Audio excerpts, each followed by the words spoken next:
Zinc को oxygen से प्रबलता से गर्म करने पर वह ऑक्साइड बनता है 2Zn+O2 2ZnO। चूँकि जिंक मैग्नीशियम की तुलना में कम तीव्रता के साथ ऑक्सीजन से सहयोग करता है, अतः जिंक मैग्नीशियम से कम क्रियाशील है।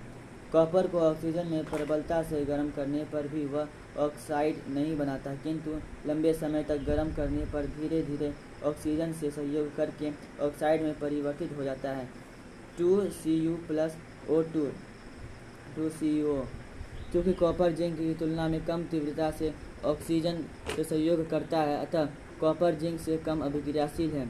सिल्वर एवं गोल्ड काफ़ी उच्च ताप पर भी ऑक्सीजन से सहयोग नहीं करते हैं, अतः ऑक्सीजन के प्रति इन धातुओं की क्रियाशीलता का क्रम निम्नांकित होता है। मैग्नीशियम, एल्यूमिनियम, जिंक, लेड आदि धातुएं साधारण ताप पर भी वायु के ऑक्सीजन के साथ अत्यंत मंद गति से सहयोग करके अपने सतह पर ऑक्साइड की एक परत बना लेते हैं। यह परत अंदर के तत्व को ऑक्सीकृत होने से बचाती है। जल के साथ अभिक्रिया। विभिन्न धातुओं के जल के साथ अभिक्रिया विभिन्न वेगों से होती है। कुछ धातुएं ठंडे जल के साथ भी अभिक्रिया कर लेती है। कुछ धातुओं को जल के साथ गर्म करने पर अभिक्रिया होती है, जबकि कुछ धातुएं भाप के साथ अभिक्रिया करता है, किंतु हर स्थिति में H2 गैस मुक्त होती है और एवं इन धातुओं के ऑक्साइड हाइड्रोक्साइड बनते हैं। कुछ उदाहरण नीचे दिए जा रहे हैं। ठंडे जल के साथ अभिक्रिया। सोडियम, पोटेशियम एवं कैल्शियम धातुएं ठंडे जल के साथ भी अभिक्रिया करते हैं। 2Na+2H2O 2NaOH+H2 2K+2H2O 2KOH+H2 Ca2H2O CaOH2+H2। Potassium एवं सोडियम की अभिक्रिया के फलस्वरूप इतनी ऊष्मा उत्पन्न होती है कि उत्पन्न हाइड्रोजन गैस में तुरंत आग पकड़ लेती है। कैल्शियम के साथ अभिक्रिया अपेक्षाकृत कम तीव्रता से होती है।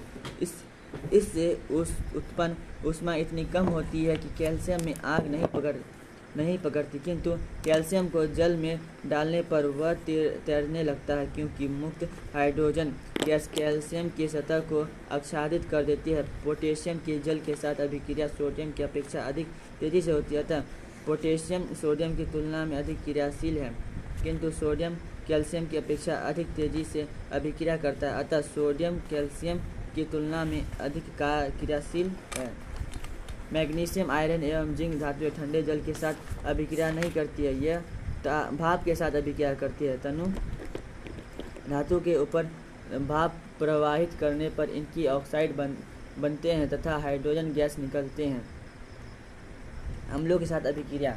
धातुएं प्रायः अम्लों के साथ अभिक्रिया करके अम्लों से हाइड्रोजन मुक्त करते हैं। अम्लों के साथ अभिक्रिया धातु की अभिक्रिया का वेग धातु के विद्युत धनात्मक गुण या उसके क्रियाशीलता पर निर्भर करता है। अधिक धनात्मक धातु कम धनात्मक धातु की अपेक्षा अम्लों के साथ तेजी से अभिक्रिया करते हैं। सोडियम धातु तनु हाइड्रोक्लोरिक अम्ल के साथ तीव्रता से अभिक्रिया करके सोडियम क्लोराइड बनाते हैं तथा हाइड्रोजन गैस मुक्त करते हैं 2Na+2HCl+H2। इसका कारण यह है कि सोडियम धातु अत्यधिक क्रियाशील है। मैग्नीशियम धातु भी तनु हाइड्रोक्लोरिक अम्ल के साथ सोडियम की अपेक्षा कम तीव्रता से अभिक्रिया करके मैग्नीशियम क्लोराइड बनाते हैं और हाइड्रोजन गैस मुक्त करते हैं MgHCl+2H2। इससे पता चलता है कि मैग्नीशियम धातु सोडियम से कम अभिक्रियाशील है।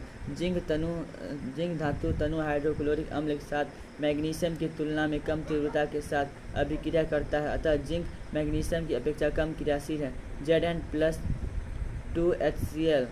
ZnCl2+H2।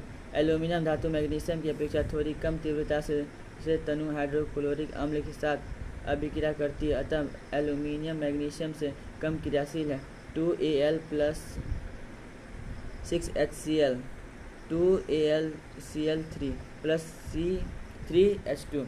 कॉपर तनु हाइड्रोक्लोरिक अम्ल के साथ अभिक्रिया नहीं करती है, अतः कॉपर जिंक से कम क्रियाशील है। Cu+HCl कोई अभिक्रिया नहीं। अम्ल के प्रति धातुओं की क्रियाशीलता का क्रम निम्नांकित है। Na sodium, magnesium, aluminium, zinc. धातुओं के अन्य धातुओं के लवणों के विलयन के साथ अभिक्रिया।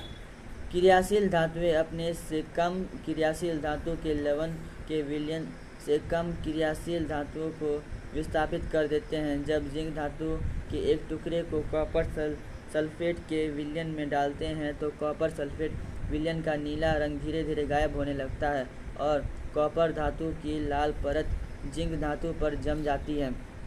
Zn+CuSO4 ZnSO4 Cu copper. Zinc धातु कॉपर से अधिक क्रियाशील होने के कारण CuSO4 के विलयन से कार्बन धातु को विस्थापित कर देता है। अतः जब लोहे के एक टुकड़े को कॉपर सल्फेट के विलयन में डालते हैं तो नीले रंग धीरे धीरे मदित होने लगता है और लोहे के टुकड़े पर कॉपर का लाल अवक्षेप जम जाता है। जब कॉपर के एक छोटे से चदरे को सिल्वर नाइट्रेट के विलयन में डालते हैं तो रंगहीन विलयन क्रमशः नीला होने लगता है।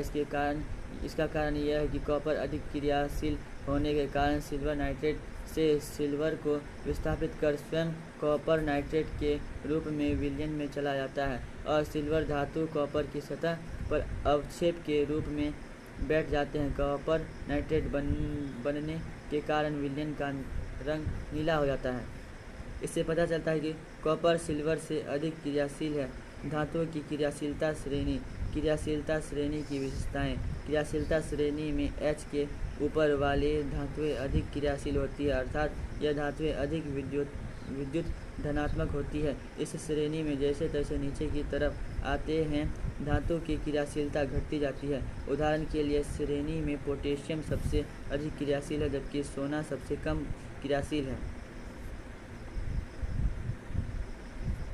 इस श्रेणी में H के ऊपर वाले धातुएं अम्ल से अभिक्रिया करके H2 गैस मुक्त करते हैं। उदाहरण के लिए मैग्नीशियम एवं जिंक धातुएं तनु H2SO4 के साथ अभिक्रिया करके H2 गैस उत्पन्न करते हैं।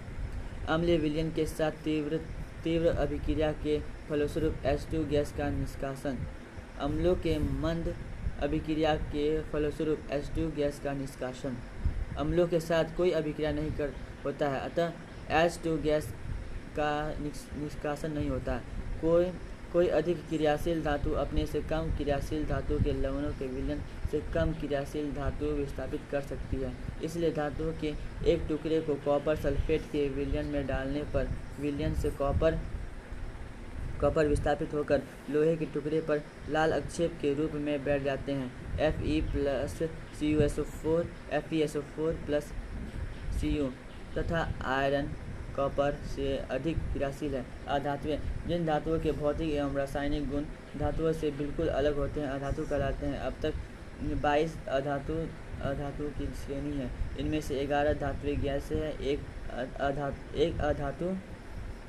अधातु द्रव ब्रोमीन और 10 अधातुएं ठोस के रूप में पाई जाती है। अधातुओं के गुण। भौतिक अवस्था। अधातुएं सामान्य ताप पर ब्रोमीन को छोड़कर ठोस एवं गैस के रूप में पाई जाती है। उदाहरण के लिए कॉपर, सिल्वर, फास्फोरस, आयोडीन ठोस रूप में, ब्रोमीन द्रव की अवस्था में, जबकि हाइड्रोजन, ऑक्सीजन, नाइट्रोजन, क्लोरीन एवं गैस अवस्था में होते हैं। भंगुरता। अधातुएं प्रायः भंगुर होते हैं जिनसे चादरें एवं तार नहीं बनाए जा सकते, अतः इनमें आघात वर्धन्यता और तन्यता नहीं होती है। इन्हें हथौड़े से पीटने पर या घिसने पर ये चूर हो जाते हैं। चमक। अधातुओं में कोई विशेष चमक नहीं होती है, सिर्फ ग्रेफाइट और आयोडीन चमकीले होते हैं। ऊष्मा एवं विद्युत चालकता। अधातुएं प्रायः ऊष्मा एवं विद्युत के कुचालक होते हैं, सिर्फ ग्रेफाइट धातु का सुचालक होता है। द्रवनांक एवं क्वथनांक। अधातुओं के द्रवनांक एवं क्वथनांक निम्न होते हैं, सिर्फ ग्रेफाइट का द्रवनांक उच्च होता है।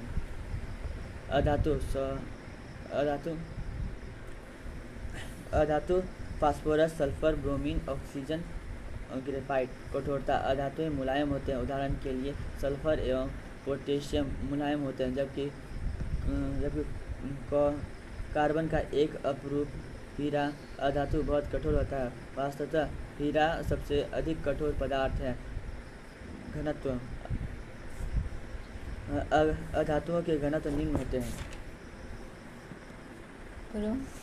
ध्वनि, हथौड़े से पीटने पर अधातुओं से कोई ध्वनि नहीं निकलती है, बल्कि वे टूटकर चूर-चूर हो जाते हैं। विद्युत ऋणात्मकता, हाइड्रोजन को छोड़कर सभी अधातुएं हाइड्रोजन ऋणात्मकता होते हैं। इन्हें परमाणुओं में इलेक्ट्रॉन ग्रहण कर आयन में परिवर्तित हो जाने की प्रवृत्ति होती है, यथा Cl chlorine plus E chlorine iron, O2 oxide. रासायनिक गुण, ऑक्सीजन के साथ अभिक्रिया, अधातुएं ऑक्सीजन के साथ अभिक्रिया के फलस्वरूप अम्लीय ऑक्साइड बनाते हैं। यह ऑक्साइड जल में घुलकर अम्लीय बनते हैं। अधातुओं के कुछ ऑक्साइड ऐसे जैसे कार्बन मोनोऑक्साइड, नाइट्रिक ऑक्साइड अम्ल आदि लिटमस के प्रति उदासीन होते हैं। क्लोरीन के साथ अभिक्रिया, अधातुएं क्लोरीन के साथ अभिक्रिया करके क्लोराइड बनाते हैं। उदाहरण के लिए फास्फोरस की अभिक्रिया क्लोरीन के साथ करने पर फास्फोरस ट्राइक्लोराइड बनते हैं। F4 plus 6Cl2 4PCl3। Hydrogen की अधिकता में क्लोरीन के हाइड्रोजन के साथ जलाने पर हाइड्रोजन क्लोराइड बनते हैं। जल के साथ अभिक्रिया, अधातुएं जल के साथ अभिक्रिया नहीं करते हैं। अम्लों के साथ अभिक्रिया, अधातुएं अम्लों के साथ अभिक्रिया प्रायः अभिक्रिया नहीं करती है, लेकिन कुछ अधातुएं ऑक्सीकारक अम्लों के साथ अभिक्रिया करके ऑक्सी अम्ल बनाते हैं। उदाहरण के लिए सल्फर असाध्य नाइट्रेट अम्ल के साथ अभिक्रिया करके H2SO4 एवं NO2 बनाता है। हाइड्रोजन के साथ अभिक्रिया, अधातुएं हाइड्रोजन के साथ सहयोग करके हाइड्राइड का निर्माण करता है। उदाहरण के लिए उबलते हुए सल्फर पर H2 गैस प्रवाहित करने पर अल्प मात्रा में H2S बनता है, H2 प्लस S H2S। इसी प्रकार नाइट्रोजन और हाइड्रोजन के बीच सहयोग होने पर अमोनियम गैस बनते हैं, N2 plus 3H2 2NH3 ammonia. अधातुओं के हाइड्राइड सहसंयोजक होते हैं, क्योंकि अधातुएं हाइड्रोजन के परमाणु को इलेक्ट्रॉन प्रदान करके हाइड्राइड आयन नहीं बना सकते हैं। आयनों की अनुपस्थिति के कारण अधातुओं के हाइड्राइड विद्युत के कुचालक होते हैं। ऑक्सीकारक गुण, अधातुएं ऑक्सीकारक जैसे आचरण करते हैं। उदाहरण के लिए फ्लोरीन सबसे प्रबल ऑक्सीकारक है, जो जल को ऑक्सीकृत करके हाइड्रोजन फ्लोराइड बनाते हैं। धातुएं एवं अधातुओं में विभेद, भौतिक गुणों पर अंतर विभेद। धातुओं में एक विशेष प्रकार की चमक होती है, अधातुओं में ऐसी कोई चमक नहीं होती है। अपवाद आयोडीन एवं ग्रेफाइट में धातुवी चमक होती है। धातुएं प्रायः विद्युत धनात्मकता होती है। धातुएं प्रायः विद्युत ऋणात्मकता होती है, सिर्फ हाइड्रोजन विद्युत धनात्मकता होती है। धातुएं प्रायः ऊष्मा एवं विद्युत के सुचालक होते हैं। अधातुएं प्रायः ऊष्मा एवं विद्युत के कुचालक होते हैं, सिर्फ हाइड्रोजन एवं ग्रेफाइट विद्युत के सुचालक होते हैं। साधारण ताप पर धातुएं प्रायः ठोस होते हैं, सिर्फ मरकरी ही एक ऐसा धातु है जो साधारण ताप पर द्रव होते हैं। धातुएं साधारण ताप पर ठोस या गैस होते हैं, सिर्फ ब्रोमीन साधारण ताप पर द्रव होता है। धातुएं आघातवर्णीय एवं तन्य होते हैं, अधातुएं आघातवर्णीय एवं तन्य नहीं होते हैं। अपवाद प्लास्टिक गंधक तन्य होते हैं। धातुओं के धातुओं के घनत्व उच्च होते हैं, धातुओं के घनत्व निम्न होते हैं। हथौड़े से पीटने पर धातुओं से एक विशिष्ट प्रकार की ध्वनि निकलती है, जिसे धात्विक ध्वनि कहते हैं। अधातुओं में धात्विक ध्वनि नहीं निकलती है, बल्कि हथौड़े से पीटने पर अधातुएं टूटकर चूर हो जाती है। रासायनिक गुणों पर आधारित विभेद। धातुओं के परमाणु आयन बनते हैं, अधातुओं के परमाणु ऋणायन बनते हैं। धातुओं के ऑक्साइड भास्मिक होते हैं, अधातुओं के ऑक्साइड अम्लीय होते हैं। यह जल से अभिक्रिया करके अम्ल बनाते हैं। धातुएं तनु अम्लों में घुलकर H2 गैस मुक्त करते हैं। अधातुएं सामान्यतः तनु अम्लों से अभिक्रिया नहीं करते हैं। अपवाद: साधारण व्यवस्था में कुछ धातुएं ऐसे नहीं करते हैं। अधातुएं सामान्यतः पर हाइड्रोजन के साथ सहयोग नहीं करते हैं। अधातुएं हाइड्रोजन के साथ सहयोग कर सहसंयोजक हाइड्रोजन हाइड्राइड बनाते हैं। धातुएं अवकारक होते हैं, अधातुएं ऑक्सीकारक होते हैं।